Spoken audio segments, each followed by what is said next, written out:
All right, greetings, everyone who is tuning in from all over the country, maybe even around the world. This is 360 Collective. We are thrilled to be streaming live with you. We are looking forward to a really wonderful conversation today. For those that may be new to 360 Collective, we are an education consultant cooperative. We specialize in working directly with teachers, with school leaders, with district leaders to help them meet unprecedented challenges with unique uncommon solutions. Alongside that work, we also promote themes of social justice. We engage in social justice work. And as part of that, it is our great treat and our great honor to have some special guests with us today to talk about an incredibly important topic. We're going to be talking about the film Reimagining Safety. We have the director of the film, Matthew Solomon, with us. We have a dear comrade from Detroit with us, Comrade Dave from General Strike US out of Detroit. We're going to be talking with them in just a second. But as we kick it off, we also have my good brother and my comrade, Amari Dukes, with us. Of course, I can't forget my illustrious brother of more than 25 years now. How you doing there, Dukes? I'm doing okay, man. Excited to have this discussion about this film and about also just the movement of what the film represents, man. So I'm ready, man. Okay, right on. So without further delay, before we jump into the conversation, for those that are listening, I want to make sure you know that this is an interactive platform. We want to hear from you in the chat. We want you to drop comments, reactions. We want you to push on us, share insights with us, because as we hope you learn from this conversation, we also want to be engaged with you, and we want to take from you any insight, learning, or experiences that you think would be valuable for us to have. So we hope as much as possible to have a live conversation with not only those who are with us virtually, but also you who are watching out there wherever you may be. So drop comments, we will react to them, and we will acknowledge them as we proceed through the hour so that we will be together. So with that said, I want to first welcome in our friend, Matthew Solomon. Matthew, I'm hoping that you can tell us a little bit about this project. Tell us more about Reimagining Safety. What was the inspiration for this project? Yeah, and thank you for having me on and taking the time for this discussion and for everybody who's tuning in. Reimagining Safety, the short version is I went back to school in 2020 when the pandemic started and we couldn't go anywhere.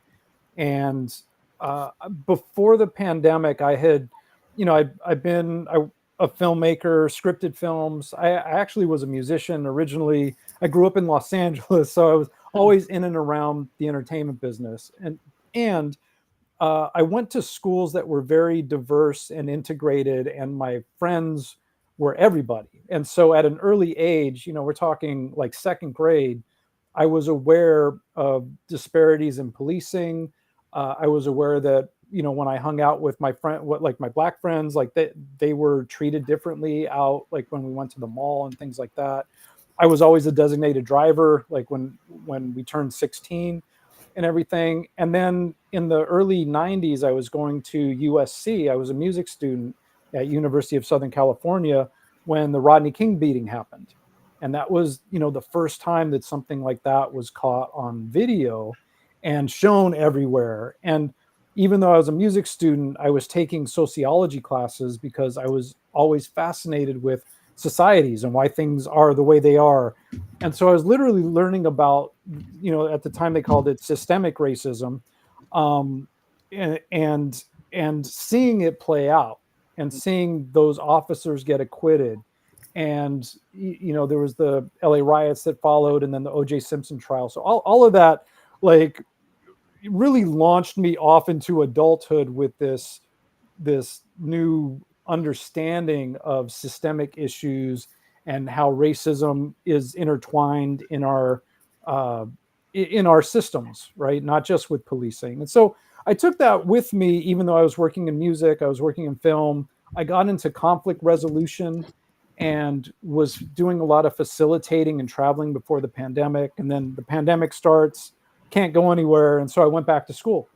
And so my intention was I wanted to go into a master's program that had something to do with social justice. And so with COVID, following the murder of George Floyd, the uprisings, the worldwide uprisings, calling for the end to police violence, I got really interested in what are the alternatives.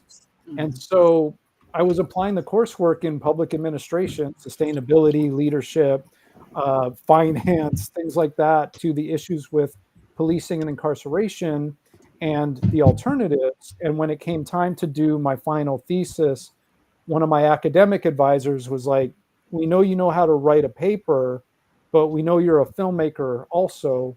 Why don't you do something creative and do a documentary? And I laughed because I was like, that's a lot of work. That's a whole lot of work. And luckily she was like, well, do it anyway. And so I filmed the interviews on my iPhone. I edited on my laptop. I interviewed 10 people, and I wanted like a variety of different perspectives, not just activists. So, prosecutors, former police officer, mental health professionals, a politician that ran on an abolitionist platform for mayor of Los Angeles, sociologists from Inglewood and Brooklyn, New York, and so a variety of perspectives on addressing solutions. What are the solutions to the harms caused by policing and incarceration?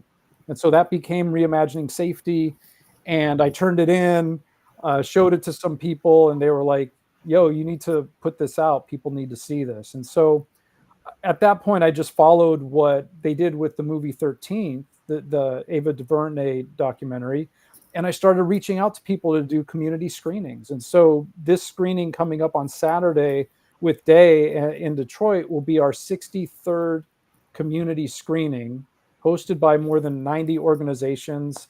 We're on streaming services now, and we have educational distribution. And so all of that's happened in the last year and a half since the film has been, since we've been doing this. Right on, right on. We're going to talk more about what's happening in Detroit a little bit later on in the conversation. I want to shift gears ever so slightly. Day, I'm interested for you to tell us about the impetus for bringing this film to Detroit right now. Why is this film so poignant for Detroit communities right now? Right on, comrade. So basically, at this point in time, the city, we feel like the people of Detroit are basically at a crossroads, with local groups such as New Era Detroit, Coalition for Police Transparency and Accountability, Force Detroit, right, being concrete solutions. This community-led proactive approach, right, that was also introduced in the film Reimagining Safety, right. The idea is there, but it's just not widespread enough. It has to be a collective effort. So we put emphasis on no one can do it alone, but together we are unstoppable. No one person, no one group. So this is definitely a collective effort. Recently, though, we've been helping to organize with local coalitions demanding justice for two separate community members on opposite sides of the city whom never met each other, but both unalived by the doings of state violence. One being Sherman Lee Butler from Palmer Park, right, and John Zook Jr. from Wayne. These are two cases that the people were able to catch, but there's no telling how many more similar situations they've tried to silently sweep under the rug to protect, right, the image of the police and city and the courts. So showcasing the film in the same neighborhood where Sherman Lee Butler was unalive is simply our way, right, of helping plant the idea of our alternatives to policing, community-led defense, and conflict resolutions within the community. Education, of course, being through media and dialogue, which we'll have Saturday. I believe the film will aid the community in basically comprehending solution-focused activism, which will produce the best results, in our opinion. Right on, right on. Now, thank you for that, Day. So I know that Amari has a question for Matthew, but before that, Dukes, I would love for you to react to the preview that is out there for the film. I'd like to show our audience a little bit about what this film is all about. Of course, the film is absolutely fantastic. The folks that Matthew mentioned bring all sorts of rich and very diverse perspective to the issues of public safety. And I found myself simply amazed watching the film myself. So I think watching a preview, which is about 3 minutes, will give our audience a great flavor for the film, its approach, and the kind of perspective that they can get from watching the film. So Dukes, I want you to react first before we jump in and move on with the conversation with Matthew. You ready? You ready, Dukes? I'm ready. Okay. All right. Let me pull up the preview and we'll go from there.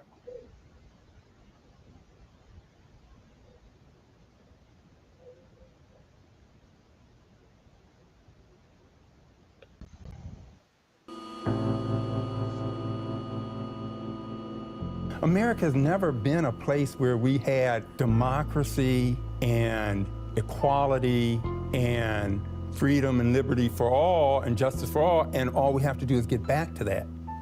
Race in this country has never really been removed from the political dialogue. Because we won't reckon with our past, because we will let older people say, oh, that's so old, and let's not talk about that anymore. Slavery was so long ago. We haven't had it for 200 years. This is, not realizing that we never reckoned, we never repaired any of it at all. Police are violence workers. We've been sold this false choice of policing or nothing, which has been used to terrorize people into accepting policing when there's a whole long list of things that they would rather have that they know would help address the problems in their communities. When we say abolish the police, we are saying we do not want policing as we know it to exist anymore. What people don't realize when we're talking about abolition is that we're really talking about the fact that we want you to be a decent person, that it's going to require that you relate to people. We created a report and it's called Defunding the Police, Defining the Way Forward for HRM. Like, the myth is that we need all these people in jail while they'll be running around the streets, and that's not true. So I really try to shift us from believing that defunding is radical to recognizing that what is actually radical is investing billions of dollars into policing. So not agree that defunding the police is this radical lefty, communist, Marxist, whatever, that is actually practical, it's good social policy, it makes sense, and here's a roadmap to it. This is not some kind of abstract utopian envisioning. This is a very practical, programmatic intervention. When you begin to think differently and you begin to look at people through the eyes of the humanity in all of us and sort of that love for humankind, your thinking and your approach to the work starts to be very different.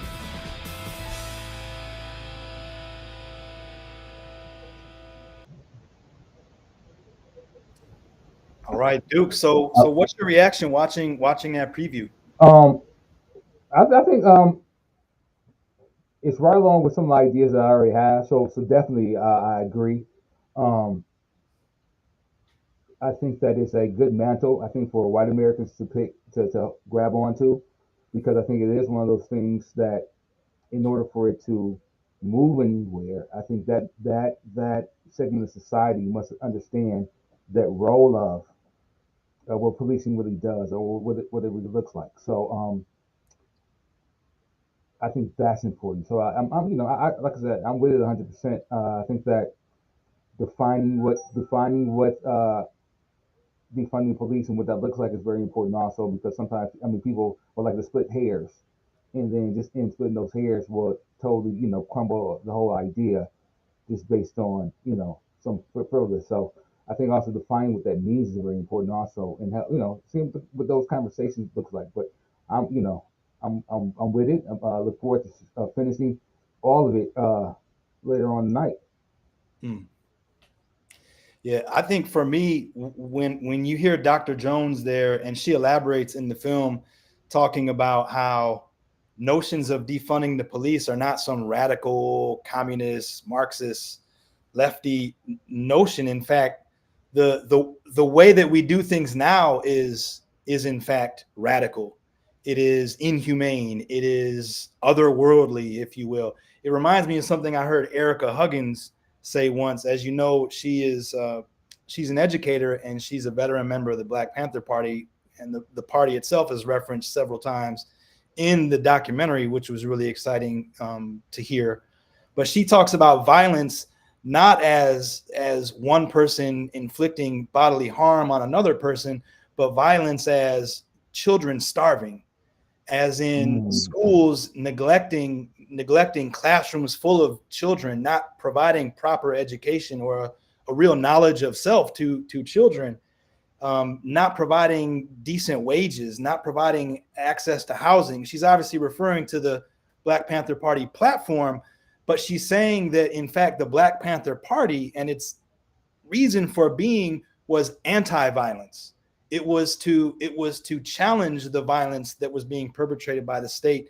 And so Dr. Jones in this film elaborates really specifically about what it means to defund and gives very real examples. And throughout the film, there are tons and tons of examples about what defunding actually looks like in practice. I'm imagining that's one of the things that drew you also to the film, Day and Matthew. I think I'm imagining too, I'd love for you both to jump in. I'm imagining that was one of the things that you cared deeply about in crafting this film, was trying to get away from fanciful notions into very pragmatic, very real solutions. So I'm wondering, what do you all think about the conversation that we're having so far? Well, yeah, I mean, for me, I get really frustrated seeing, progress, and then the propaganda and the rhetoric on the other side that pushes back. And so it's like the 2 steps forward, 1 step back thing. And so when I was working on the film, following the protests after George Floyd was murdered and everything, and the calls for defunding, but then there was like defunding became like this buzzword for like pushing back on people. Or then they were talking about like critical race theory and lying about what that was and where it was being taught and what it meant, and that it was teaching white kids to hate themselves, like all of that stuff. So for me, it's like, let's put the information out there as clear and concise as possible so that it makes sense. And I love what was said earlier, like some of the biggest resistors to this idea are white people, right? The liberal white people who are like, yeah, we want change, but let's not like, we can't, what are we going to do if there's a crime or something, right? And so what's been one of the things that's been really great traveling around and screening the film is the response by white folks, in particularly white women, who are like, oh, I understand what defund means now, and this makes sense. And then they actually go have conversations. So for me, it's like when we can take all the emotion and the rhetoric and the propaganda out of it and just have real conversations about, like, this is creating harm. This is why we're doing this. These are the alternatives that actually work. It's just that people don't know about it. Let's do this instead. And so that was my goal, with how I structured the film. Do you think that, so that's your goal? So is there any other steps that you would like to have see after the film being made? Yeah, for sure. I mean, for as many people to see it as possible, so that they, their eyes are opened and they're thinking from a different headspace than what we've been socialized into, which is call the police for everything. But also, what's been really inspiring for me is meeting people like Day, different people from different organizations, organizers, activists, mental health professionals who are doing this work and already, making a positive impact in their communities. And so platforming them, boosting them up, but also I've been running a monthly coalition where folks from Sacramento are on calls with folks from like Newark, New Jersey and San Antonio, Texas, So they're actually able to communicate and share ideas. And, you know, if somebody's like, well, what do we do about homeless sweeps here? It's like, well, here are these folks in Tacoma, Washington, who are already doing that work. And so, you know, it's building the coalition power with people who are all focused on collective liberation. Okay. Now, you spoke a little bit about having those conversations, or white women holding those conversations. What have some of the responses or the reactions to what white men? How have white men responded to the movie? Yeah, I mean, mostly, you know, it's interesting in activist in the activist spaces I've been in. It's mostly, I would say, not a lot of white men in those spaces. I guess I'll say it that way.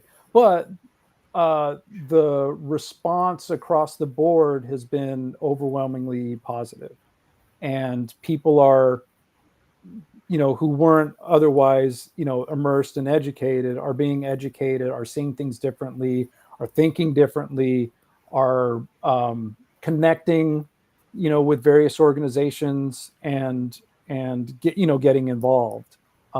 It's also, you know, we've had in certain cities, there've been a lot of elected officials who have shown up, who have, like in LA, where I'm from, there was a city council member in San Pedro who came to one of our first screenings, and then a few months later, he and another council member introduced a bill to reduce the number of contacts that LAPD makes, like to reduce the types, to get them out of those calls and redirect those calls to other folks. So, and then we just had a big screening in Denver back in July with, there were several electeds present. There were several electeds on the panel who were abolitionists. And so, you know, they have budgeting and things coming up along with the elections. And so they've been, it's been really positive that they've been having those discussions on how to change policy. I want to draw in a comment that we have. I don't know if I can get the whole. Yeah, I can get the whole thing there on the page.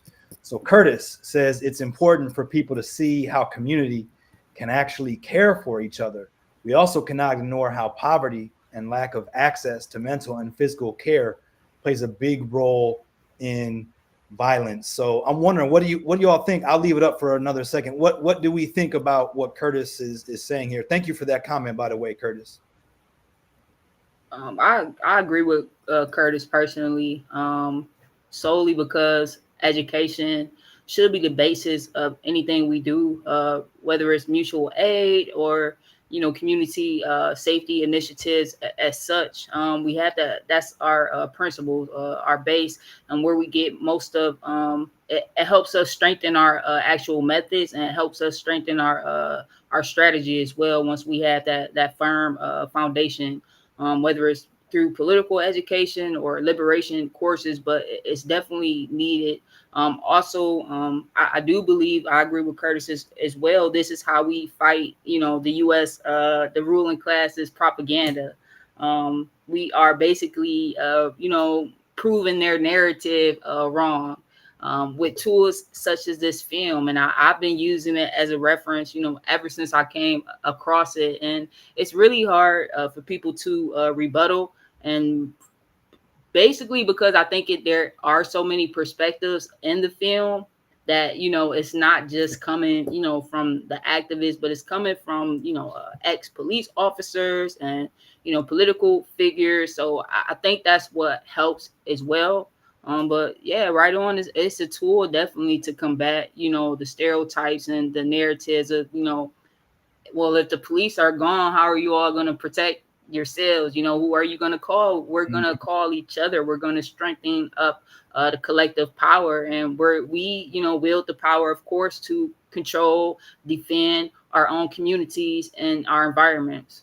Right on, Dave. And I think Curtis added another comment here, in which Curtis says, I also believe a major part of abolition is creating what is lacking in our communities. It's our job to make police obsolete in our communities, not just fight their existence. So one of well, many times throughout the film, there are examples provided from the people who are being interviewed that Matthew talked to, like Senate Devermont, Mr. Checkpoint, was one who simply took it upon himself to begin recording police. He didn't have any great penchant for film or recording. He just had empathy and a sense of justice. So he took it upon himself to do something, and that has now grown into something beyond just himself. And Nikki Black, the sociologist, talks about a friend of hers whose life was lost, but whose life could have been saved if the community around that person had simply called that person's mother rather than the police, I believe was the point that Nikki was making in that particular part of the film. So there are ways that we, everyday people, can erode the presence and influence of the police in our lives. And this film does a really masterful job of speaking to that. So I don't know, anything, Dukes, is there anything you want to say before we jump into another question to what Curtis said, or or Matthew, anything that we're missing before we move? Go ahead, Dave. Go ahead, Dave.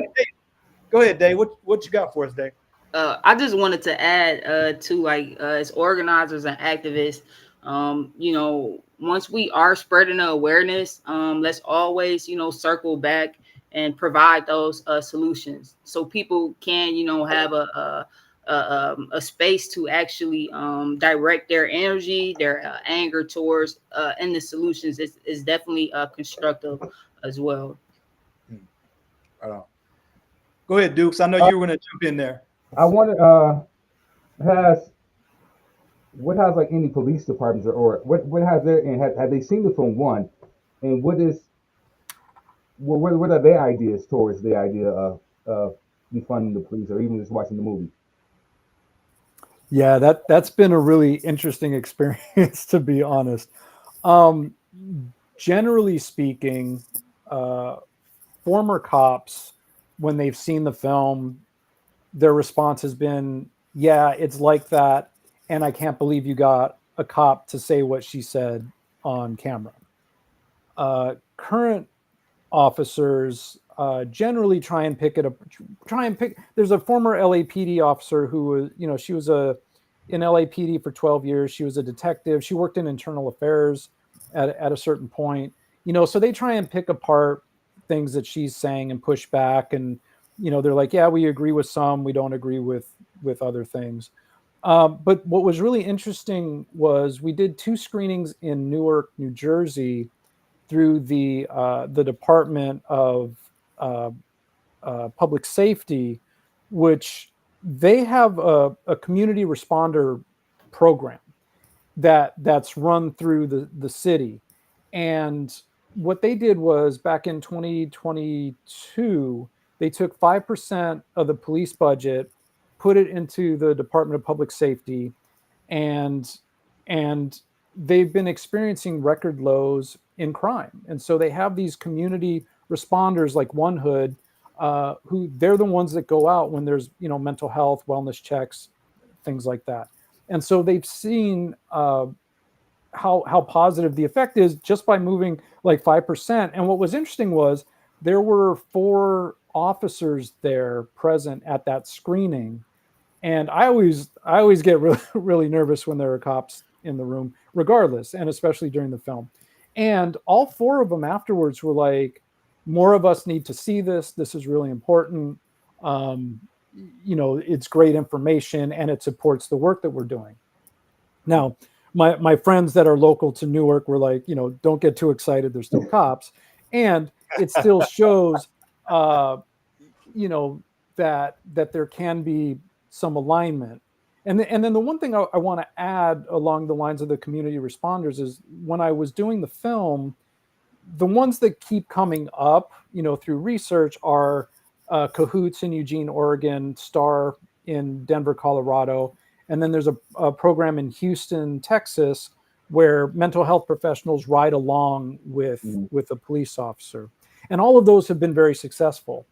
What's been awesome in the last year and a half is a lot of these cities I'm going to have community responders. A lot of them are volunteers. Some of them are routed still through the police and 911. But these programs exist and they're all highly successful, where people aren't getting arrested and killed, and they're getting the proper support that they need. It's just like people don't know about this. Mm-hmm.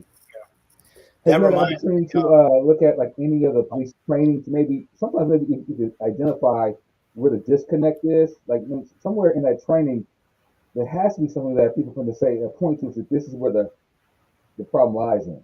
Oh, I mean, it's honestly, it's the whole culture of policing. Like the you know, in the academy, like the in academies, police academies, you know, across the country, on the average, they spend 60 hours on firearms training, 60 hours on fighting, and only 8 hours on de-escalation training, which usually comes at the end when they're doing role play.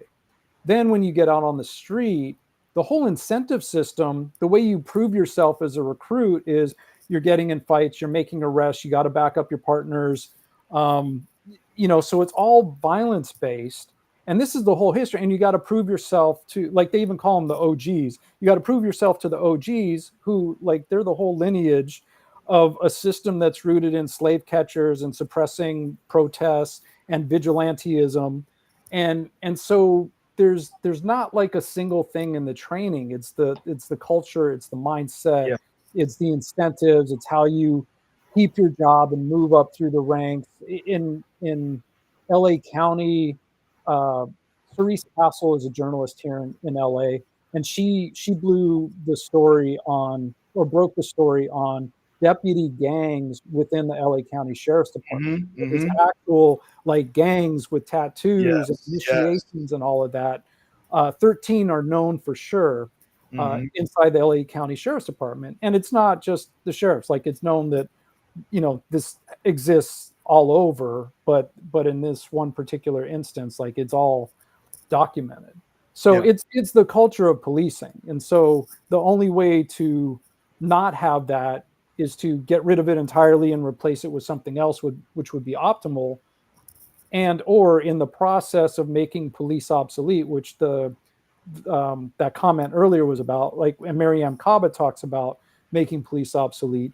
The alternative is to reduce the current police to whatever specific task they might happen to be good at, but replace the rest with people who are actually trained to, you know, serve people and do, you know, take care of what the majority of the problems are, which are really related to, you know, poverty and mental health and, you know, housing, lack of food and things like that. You know, crimes of, you know, when people are desperate, crimes of desperation. I'm gonna turn this around a little bit. So let's see how this goes. I know we're looking at defunding. What if I said maybe they deserve more money? Because we're asking for another level of training, another level or more sophisticated level of training. Hey, hold on. Come on. Go ahead. I'm just asking. No. Hold on. I said this before. No. Okay. Hey, look. Day and Matthew don't know how we get down. We gotta have some fun all the time on the show. Look, you all are in the 360 collective experience right now. Come on, man. Duke. I don't know, but honestly though, I know that I'm saying that now we're asking for a better trained individual.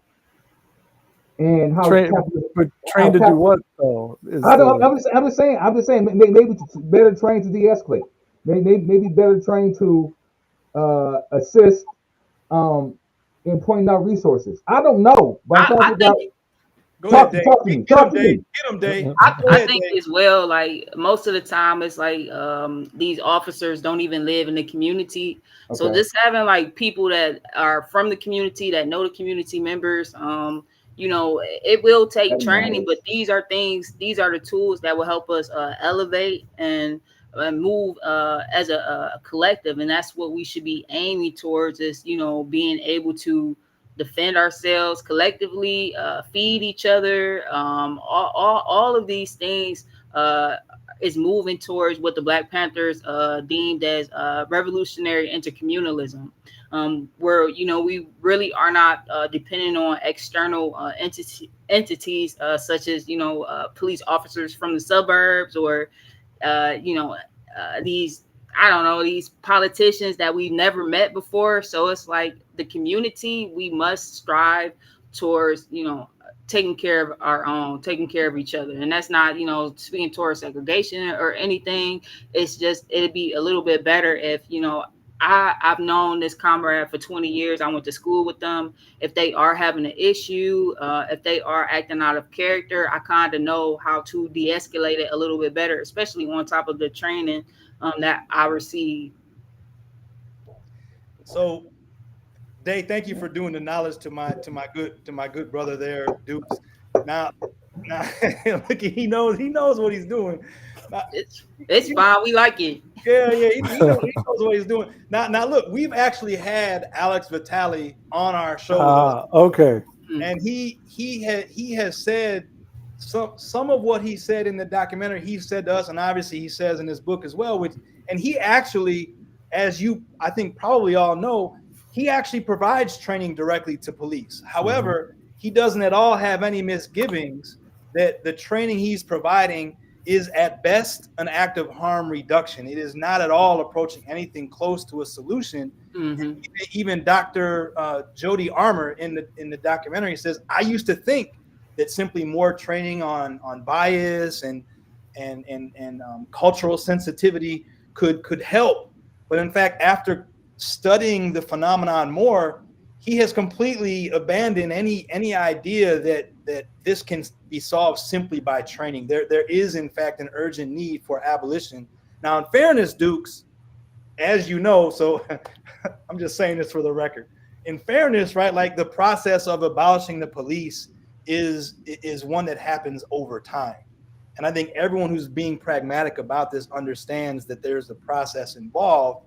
However, we can't fool ourselves into thinking that somehow the police can simply be retrained into something more just or more fair. Fundamentally, the police exist to oppress and to colonize, right? There's no getting away from that. And then to the point that you made before, Matthew, in Chicago, there's another movement burgeoning here. There's a group of guys on the south side, not too far actually from where I live, Sadiq Ali and a group of other Muslim brothers who are a group called Muslimology.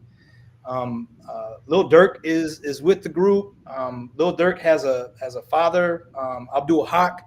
They're doing a lot in the old block parcel to interrupt violence, to bring people together in a way that the police or even anti-violence groups in Chicago could never, because these are young people in the community who have connections to the community, just like you're saying, Dave, who are finding constructive solutions. And their solutions are based a lot in spirituality.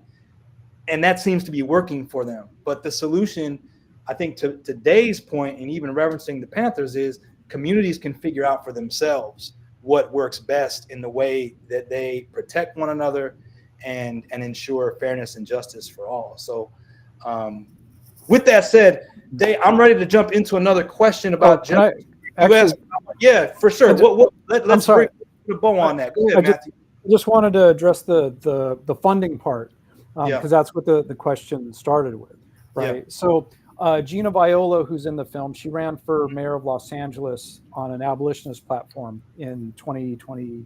I forget, 21 or 22. The COVID years have condensed. She says, and this is verified, that the budget for LAPD has increased 50% over the last 10 years. And so they get like 40% at least of the city budget.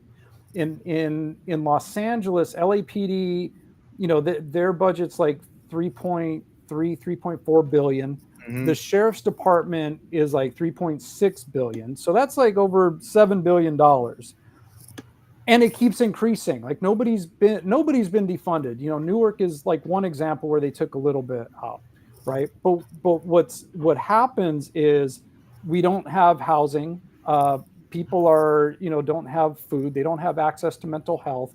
They don't have clothes, right? All of these things, when people have their basic needs met, have been shown to actually increase safety, where people aren't going out and committing what are deemed crimes. So when people are resourced, you don't need need that a police force of that size that's highly militarized with the tanks and like all of that stuff, who, by the way, if you watch what's been happening with campus protests like across the country, like these are militarized folks lining up to beat up 19-year-old college kids who are protesting against a genocide, and then they get more funding and more funding and more funding at the expense of education and food and housing and all the things that actually create real safety. And so that's what I would say to the more budgeting. Like, they're already getting more and more money, and how much do we want to give them?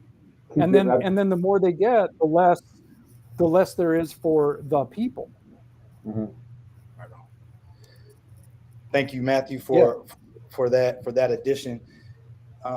Day, I'm interested to hear a little bit. We're gonna start to turn more towards the event coming up this weekend. But before we do that, I would really love for you to tell us and our audience a little bit more about your journey towards organizing, towards justice work, and also about General Strike US and what you're doing and what the group is doing there in the Downriver, Detroit area.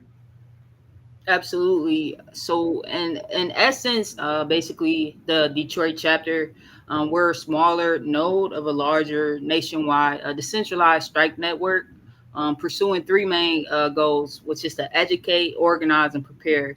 And like Matthew just stated, it's clear as day that the system does not represent our values, our interests. Under capitalism, it can never give the people true liberation and true equity. So what we are doing, when most people think of a general strike, they think of a traditional labor strike. Nah, this is a little bit different. This is a non-traditional strike. What we plan to do is shift our time, energy, and money away from those systems, those institutions, and like I was saying earlier, basically shifting our time, energy, and money back into the community, back into our environments, back into each other.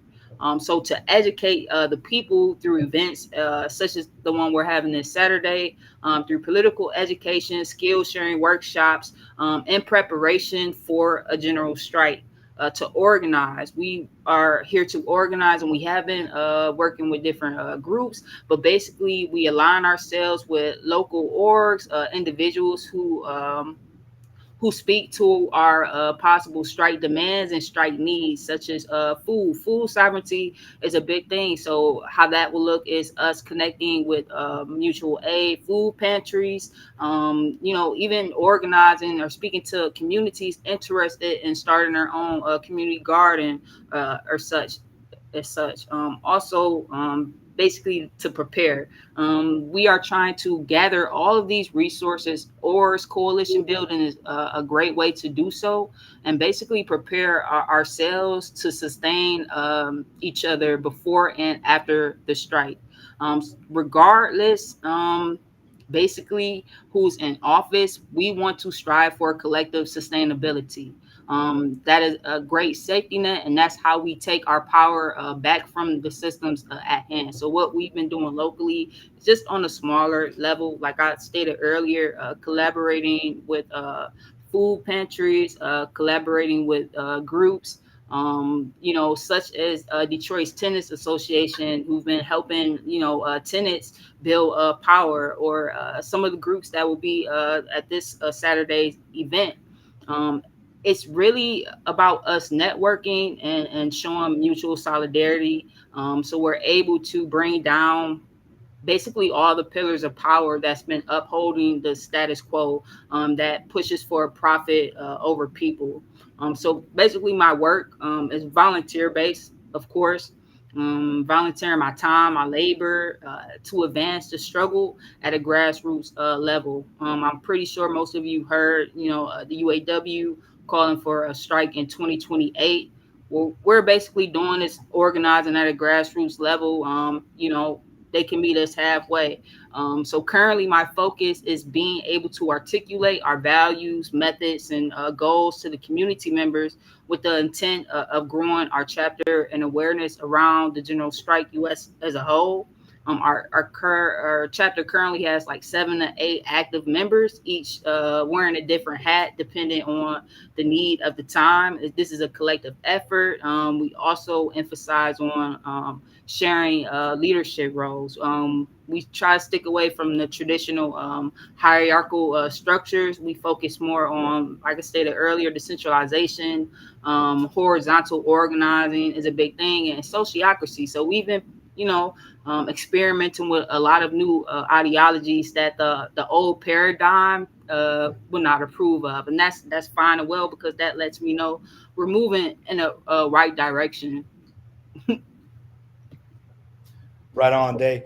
There was a comment. I want to get your reaction to it, Day. This is, I think, in response to the conversation that we just finished a second ago, but I want to acknowledge the comment and see if it jogs any new ideas or insights for you to share with us. So here's Christina's comment. Christina says, can't out-train a system that is designed to see people are potential perps/suspects. And if they can't train with the overbloated budget they already have, I don't think extra money will fix that, LOL. So any reactions there to Christina's point? I mean, I feel the same. I share the same sentiments. Given the history of the police coming from slave catchers, it would be illogical for us to try to build over that. Even, we're the General Strike US, even with this current system, the walls are rotting. We just can't put new paint over it. Basically, our goal is to transform society for the people, by the people, and that's what we're here to do. And every institution basically has to be effective, because it's rooted in racism, it's rooted in patriarchy, and we have to strike back at the root. We can't keep striking at the branches. We have to strike at the root. That's what we have to do. And I'm very lucky to be in the generation that I am, for this idea to be so widespread. And I'm very grateful for all of those who came before us, who were able to save these ideas for us to work off of. It was crazy back in the day. I'm looking at the history and whatnot, and I can't see why it's not. I can't see why we haven't gotten here before. I can't really see it, why we haven't. It just seems like it's out of fear. And basically, like, reimagining safety for the community is reimagining safety so they're not scared, so they believe in themselves. And I think it all comes down to fear of the unknown, fear of change, fear of just having that responsibility, because we are able to, blame the police. We are able to blame, these politicians. But if we are here to wield the power for ourselves, we have to take responsibility. I like to emphasize, with great power comes great responsibility. So when we say all power to the people, we have to be willing to rise to that occasion and take that responsibility. Because we see, if we keep allowing them, keep giving them the authority to do so, that we're going to keep having Sonia Macy's. We're going to keep having it's so many names. I'll just leave off right there. All right.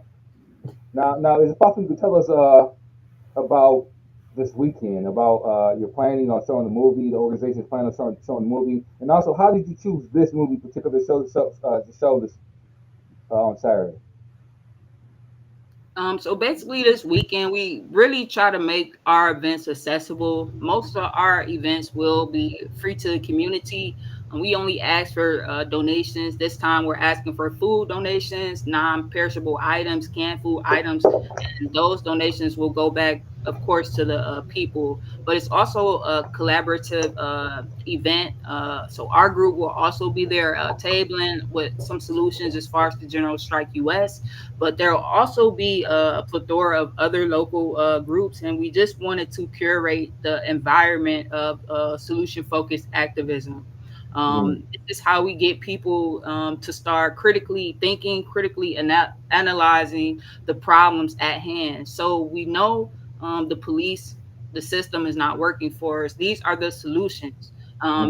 These are the steps that we can get to the solutions. And I love how it's different perspectives. And that's the point of us having so many different groups there, because it's not just one solution. We're all going to have to play a role in our own liberation. Yeah, it's a family event. Bring the kids. There'll be free hot dogs, free snacks, and the community dialogue, I believe, at the end will help, confirm it all. Will be a good conclusion for the people to take away. Also with those solutions, and like I said earlier, this film will be screening in the same area that Sherman Lee Butler was unalived. Uh, Sherman Lee Butler was unalive due to gentrification being, pushed in the city of Detroit. Uh, I'm hoping that this film will inspire more groups, especially in that area. Once they critically analyze everything, once they take part in the conversation, they too will be inspired to organize more community defense programs, community de-escalation programs as well. Now, is it possible? So, the movie's going to be shown at what time? What time is the movie going to be shown? No problem. So we'll do it starts at 7. We'll do introductions at 7. We'll start the film at 7:15. The film I'll round it out like an hour or 30 minutes, and after the film we'll hop right into some community dialogue after that. Okay. So Dave, tell us how can a person, in addition to coming to the event this weekend, tell us how on Saturday, tell us how a person could get more involved or even just follow General Strike US. Like, tell us about like the social media platforms or other ways that a person could track you, connect with you, support you. So we'll definitely have a sign up sheet there. We'll try to add some QR codes to make it more accessible to follow us on social media. We are currently on Facebook. We are currently on Instagram. If you just search General Strike US Detroit, it should pop up for you. But the Facebook, on Instagram as well, I keep a link tree on there. So if you do go to that link tree, you'll have all our information. You'll have our welcome packet. That's for the national group, just to learn more about what we are doing collectively. Also, we like to promote local resources as well. So whether that's food pantries, like I talked about earlier, or just other groups like New Era Detroit, Force Detroit, out here on the ground, boots on the ground, doing the work, helping bring down the violence in the city. You can also find local resources as well, which I think is very helpful. And that's what it's all about, us coming in, aligning ourselves with these groups, these orgs, and basically just showing them that we have strength in numbers, we have strength in diversity. And if we mean enough is enough, then we have to start preparing. We have to stop complying, stop supporting the same institutions and systems that put so many of us in the grave or neglect so many of us. Right on, Dave. Right on. So I want to shout out, we have our good brother Eddie with us. Eddie is an organizer from the state of Illinois. He lives downstate. Looks like he has some connection back to Detroit. So he's tuned in, he's listening. So Eddie, is wonderful that you made some time to connect with us. Much love to you, good brother. With that said, Matthew, we're getting ready to finish up here. So obviously I'm going to plug the film Reimagining Safety. Check it out. So Matthew, tell us about where we could find it. I know it's on YouTube, but there may be other platforms where a person could watch. But then also tell us about your parting wisdom. Anyone listening now, what is it you want them to know about the spirit and purpose of this film? What do you want a person to leave with after this conversation ends today? What sort of insight can you share with our viewers? as we close out? Yeah, I mean the biggest thing for me, and a big part of my life journey and why I made this film is because I care about people, and this is a big part of the film is when we care about people, we do things differently. And so when we see each other as human, when we treat each other with dignity and love and care and respect, like things change, and we live happier, healthier lives in community. So it's really about for those of us that need to do some rewiring what it means to actually care about people, regardless of race, gender, religion, sexual orientation, ability level, like things like that. So that's the wisdom. For the film, we're reimaginingsafetymovie.com is the website. You can watch the film on Tubi, Amazon, YouTube, and Google Play. You can email me through the website if you want to do a screening in your community. Like, we haven't been in Chicago yet. I would love to get to Chicago. So I think it was Eddie that commented earlier. Let's talk. Yeah, all of that. So reach out to me for screenings, watch the film, share the film, rate and review, because it helps with algorithms when people leave reviews and ratings and things like that. All right. Right on. Thank you, Matthew. Thank you, Dave, for making time to be with us today. It's been a great honor to talk with you. Go check out this film, Reimagining Safety. And if you can make it to Detroit this weekend, come check out General Strike US and this wonderful event that they're hosting. Dukes and I are going to be there. I'm going to be driving in from Chicago to be there with the comrades. So I'm looking forward to making those connections and supporting however I can. One more thing that I want to mention for those that are listening is that we have another conversation happening next week, and this is one our brother Timothy Hampton is putting together. It is based on the book by E. Franklin Frazier called The Black Bourgeoisie. He likes to say, well, he says Black Bourgeoisie. I just say Black Bourgeois. This is something that is something he cares deeply about. He's orchestrating a conversation next week, Tuesday, right here on our Facebook channel, on YouTube Live. We hope that you come by for more conscious content as we break down this book and do the knowledge to the book itself. So with that said, Dukes, do you have any parting words before we go? No, I don't, man. I think this is a wonderful conversation. A lot of things were said that I really resonated in my spirit. So I really appreciate just the conversation at hand. Hope to see more people. Hope to see people this weekend, and hope we'll have wonderful conversations. All right. Thanks, Duke. Thanks for wrapping us up. Matthew, Day, it's been a pleasure. Let's stay in contact. I look forward to the journey ahead with you both. Awesome. Thank you. Real Powers people.